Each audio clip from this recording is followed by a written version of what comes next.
Partnership chapter में question number 17 chapter number 1 का देखिए। X and Y are partners sharing profit in the ratio of 3:2 with capitals 8 lakh and 6 lakh respectively. Interest on capital 5% per annum है. Y is to be allowed an annual salary of 60,000 which has not been withdrawn. अभी तक उसने 60,000 रुपये withdraw नहीं किए, लेकिन जब profit की बारी आई जो 31 मार्च को जब निकला तो उसमें लिखा है कि ये जो प्रॉफिट है बिफोर इंटरेस्ट ऑन कैपिटल है, but after charging Y salary है जो कि 2,40,000 रुपये का है। यानी इस 2,40,000 में से वाई अपनी सैलरी ले जा चुका है। Now the provision of 5% of the net profit is to be made in respect of commission to manager. Manager को 5% कमीशन देना है नेट प्रॉफिट पर। हमसे कहा है P&L एप्रोप्रिएशन बनाइए। आइए शुरू करते हैं क्वेश्चन नंबर 17। सबसे पहले क्वेश्चन शुरू करने से पहले ज़रा थोड़ी सी वर्किंग कर लें। अब देखो क्वेश्चन में बेटा हमें प्रॉफिट गिवन है 2,40,000 रुपीज़ का, ठीक है जी। अब क्योंकि वाई इसमें सैलरी ले जा चुका है तो हम वापस से ऐड बैक करेंगे सैलरी को, क्योंकि जब तक हम P&L एप्रोप्रिएशन नहीं बनाएंगे तब तक किसी पार्टनर को ये इजाज़त नहीं है कि वो अपनी सैलरी, अपना कमीशन या अपना कोई भी चीज़ जो उसे फर्म से लेनी है वो ले जाए। तो हमने वापस उसकी सैलरी जोड़ी, यानी हमारा प्रॉफिट आया 3 लाख रुपीज़ का। अब मैनेजर ने हमसे पहले कमीशन मांगा है और ये कंपलसरी खर्चा है तो इसको हमें पहले ही चार्ज करना होगा। तो मैनेजर का कमीशन अगर मैं निकालूं तो वो आएगा बेटा 3 लाख पर 5% विच इज़ 15,000, ठीक है जी। 15,000 आ गया। अब ये मैनेजर का कमीशन आया जो कि हमें बेटा उसे पे करना है।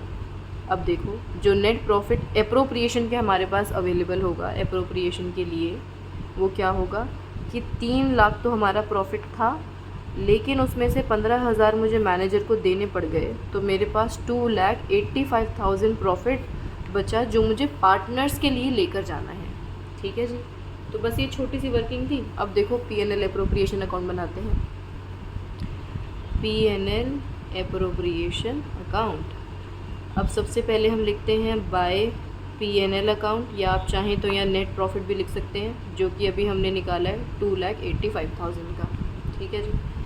फिर अब जैसे जैसे पार्टनर ने क्या क्या मांगा था, पार्टनर ने बोला था इंटरेस्ट ऑन कैपिटल हमें चाहिए 5% का। कौन कौन पार्टनर है, एक X है और एक Y है।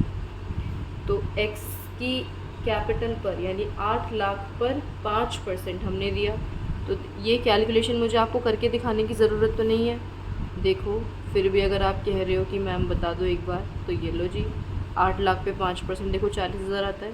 ऐसी Y के लिए उसकी कैपिटल है बेटा 6 लाख, तो 6 लाख पे 5% कितना आएगा 30,000, सिंपल, ठीक है जी। ये हो गया हमारा। अब वाई को सैलरी चाहिए तो लो वाई को सैलरी दे देते हैं। मैं यहाँ पर प्रॉपर तरीके से नहीं लिख रही हूँ, आप ये तरीका मैं उम्मीद कर रही हूँ कि जानते होंगे। टू इंटरेस्ट ऑन कैपिटल हम पूरा लिखते हैं, यहाँ पर वाइज कैपिटल अकाउंट पूरा लिखा हो जाएगा, यहाँ पर भी कैपिटल अकाउंट पूरा लिखा जाएगा बेटा, ठीक है। वाइज कैपिटल अकाउंट ब्रैकेट में आप चाहें तो सैलरी को लिख सकते हैं, ये कि उसको सैलरी दी गई है। कितनी सैलरी थी बेटा 60,000 रुपीज़ की सैलरी थी, ठीक है, ये आ गया 60,000। फिर इसके अलावा क्वेश्चन में और कोई इन्फॉर्मेशन थी नहीं, यानी हमारा काम हो जाता है कि अब हम बैलेंस करके इनको प्रॉफिट डिवाइड करवा दें। फर्म के पास प्रॉफिट ये जिसमें से उन्होंने खर्चा इतना कर दिया, यानी अब यहाँ कितना प्रॉफिट बचा होगा, टू प्रॉफिट ट्रांसफर टू, गंदी सी हैंड राइटिंग है, आई होप आपको समझ में आ रही होगी, ठीक है जी। तो 2,85,000 में से आप ये सारा 1,30,000 अगर आप माइनस करेंगे तो 1,55,000 आपके पास आंसर बचेगा, ठीक है जी। 1,55,000 आ गया। अब X और Y में हमें इस प्रॉफिट को डिवाइड करना है। इनकी प्रॉफिट शेयरिंग रेशियो है बेटा 3:2। तो बेटा जब आप इस प्रॉफिट को 3:2 में डिवाइड करेंगे तो X के लिए आएगा 93,000 और Y के लिए आएगा 62,000, ओके जी। तो ये था हमारा क्वेश्चन नंबर 17।